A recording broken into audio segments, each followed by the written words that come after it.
I can tell you that ever since I met Dr. Plasker, you will feel his energy. You will feel his passion. And all of you watching us virtually, we want you to know that you're here with us in spirit. So I hope that you would really give your undivided attention to Dr. Plasker. And I hope that you can hopefully sense his passion, because he will transform you. Let's give it up for Dr. Eric Plasker. Wait, stay here. Wait, don't go anywhere. So Dr. Mancini, he talked about 20 years it's been. 20 years since we did our first time that we shared a platform together. We look together. just as good as we did then. I'm telling you, we have a lot in common, by the way. Wait, we have a lot in common. We have a similar accent.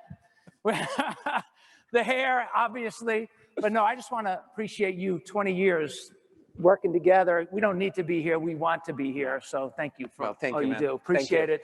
And how about a round of applause for our panel? What a great, great session so far. And so it's going to be hard to compete with the passion of over 100 years, 120, maybe 150 years of experience up here, people that did not need to be here, but wanted to be here, to be with you at this critical time in history. And yes, I do believe everything that what you said. We are on the same page. This is a very important time for us, not just in corporate wellness, but really I believe in leadership.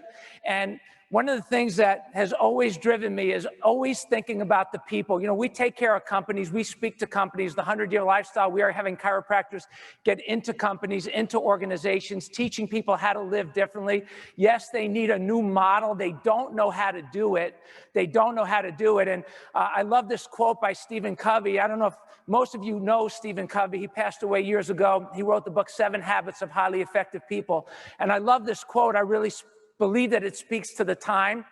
And he said, most people spend their whole lives climbing the ladder of success, only to realize when they get to the top that the ladder has been leaning against the wrong wall. Well, isn't it true, my colleagues, that we have an entire system with the ladder leaning against the wrong wall? We get to the top of the ladder and it's like, wow, here we are, we're at the top. And oh my God, it's really ugly up here. People are dying, decades, deaths that last a decade of suffering.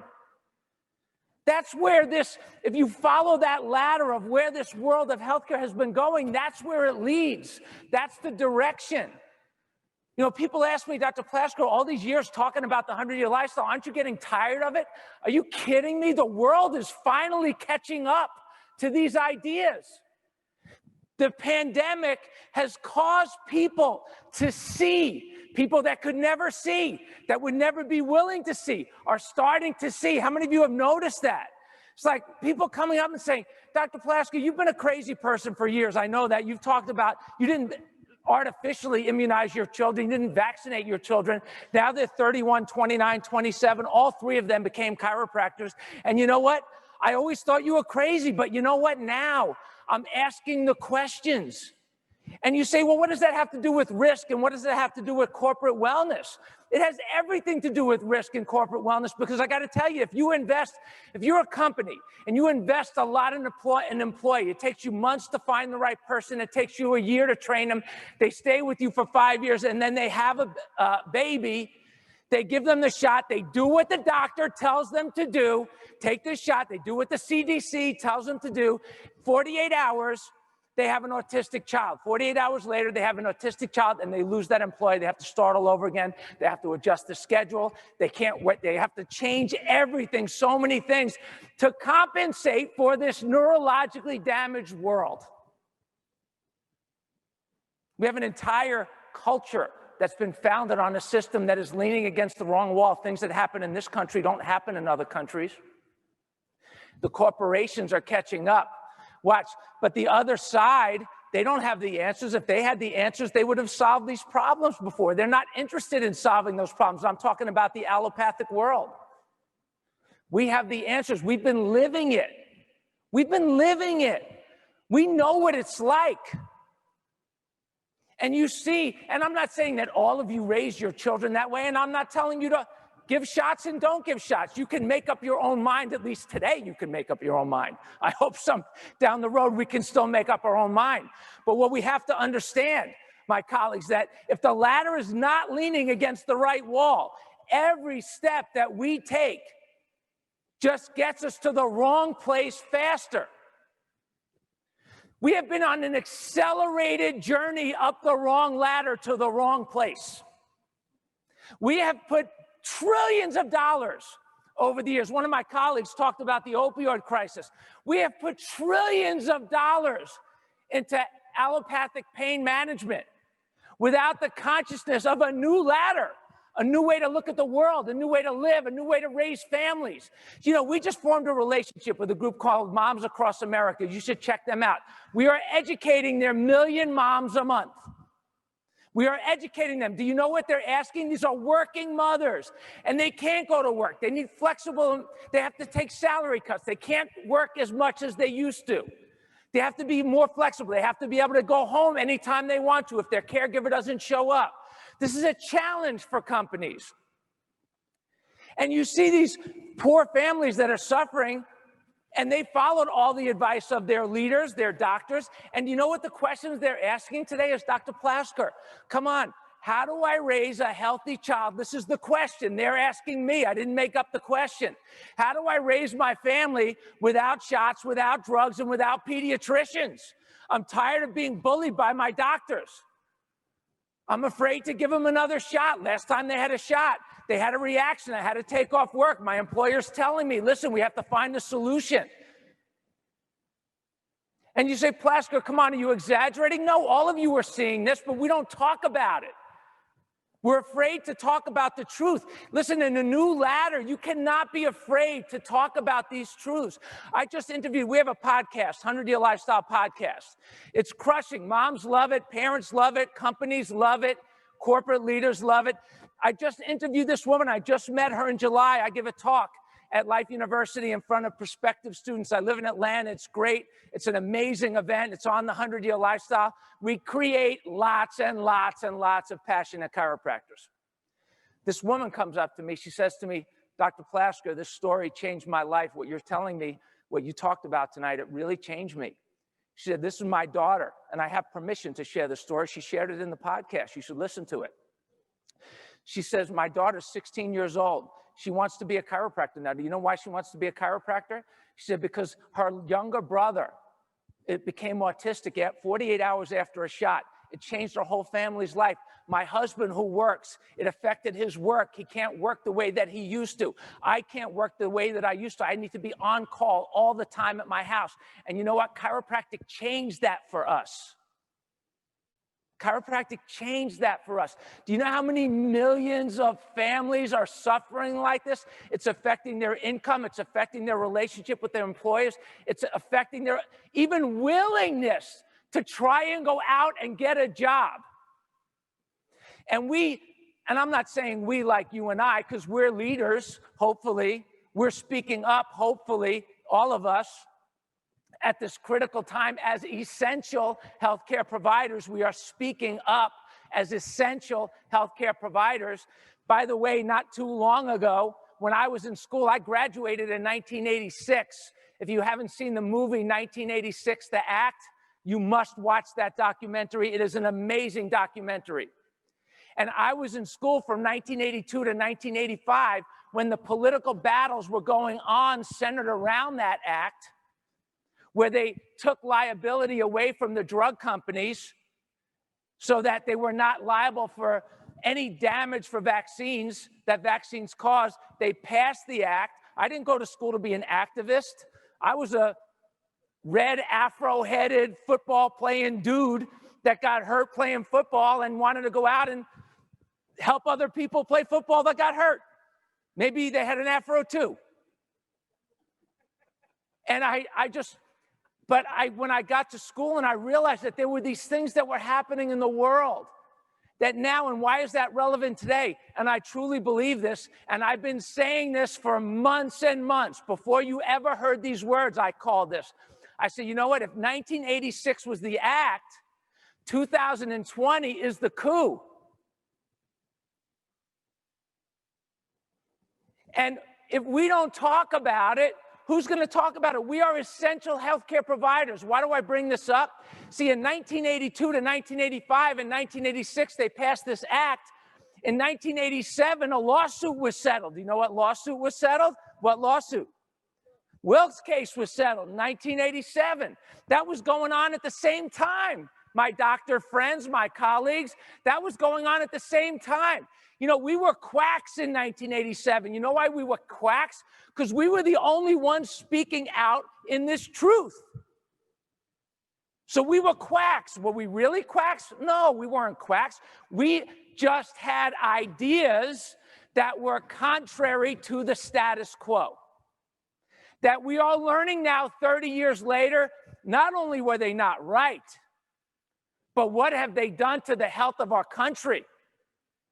You look at the world in the 100-year lifestyle, we talk about the 100-year lifestyle, you look at this world that we're living in, we're not living as long as other countries, and we're not living better than other countries. Do you know that the way that our system is set up, we literally are dying in this country. $800,000 deaths that last a decade. People work for 30, 40 years, sock it away for retirement, sock it away for retirement, double my 401k, sock it away. And then they give it all back in these $10,000 a month assisted living centers, and they don't even know their own children. Come on, doctors, essential healthcare providing doctors of chiropractic. Come on. You know what's interesting to me? And I love this question. You might not like it, but it's an important question. We got labeled this year essential healthcare providers, which gave us some cultural authority that many of you may have been searching for your entire career. And if you weren't searching for it because you didn't feel like you needed it, even better for you. But here's the question. Since you became culturally, authoritatively essential, what have you changed? Have you changed anything? Seriously, some of you maybe have changed a lot. Have any of you? Some of you may have not changed a damn thing. Come on, we have a country, cities, towns, communities that are in desperate need of leadership. And I got news for you. If you're not willing to lead and take a risk, we're talking about risk management. You know what the risk is? More and more people get hooked on opioids, like my distinguished colleague talked about here. We save so many lives. We save so many quality of lives. Here's a guy that had surgery. They told him they gave him pain pills. They cut open his neck. They gave him, put these metal plates in. They said, you'll never be able to do anything. He's been getting adjusted now into chiropractic care for the last 5 years. He's riding 6,000 miles on his bike a year. 6,000 miles with new leadership, with this leadership. So what does it take? And do you have what it takes? I'll tell you what it takes. You ready? Here's what it takes. Truth, innovative programs, constant content, great care. Simple. You know, we collaborate with offices. We license our 100-year lifestyle out to offices around the country. You don't have to give up your ownership of anything. And we roll it in so you could just provide the content. You know what we realize? We can't be everywhere all the time. I don't want to be everywhere all the time. I can't be everywhere all the time. But we need a strategy where we can have airstrikes in the universe with a common voice and ground troops on the ground delivering the care. And it needs to be innovative. You know, when the pandemic came out, all of that, and you might have other names for this pandemic. I certainly do. That's a topic for another day. Maybe we'll talk about it in my classes tomorrow. Please come join me for an hour and a half tomorrow morning. First thing, I'll be there. I would love to see you there. But everybody was talking about the most vulnerable person, right? The most vulnerable people. We have to protect the most vulnerable people. Nobody was talking about the immune system. Nobody was talking about how do you keep yourself healthy. Everybody was afraid. I wasn't afraid. People like Dr. Plasker, come on, you're not afraid. Your staff's not afraid. Your family's not afraid. The people that are following you, they're not afraid. Why aren't you afraid? Shouldn't you be afraid? And I said, no, listen carefully. Just because I'm not afraid doesn't make me reckless.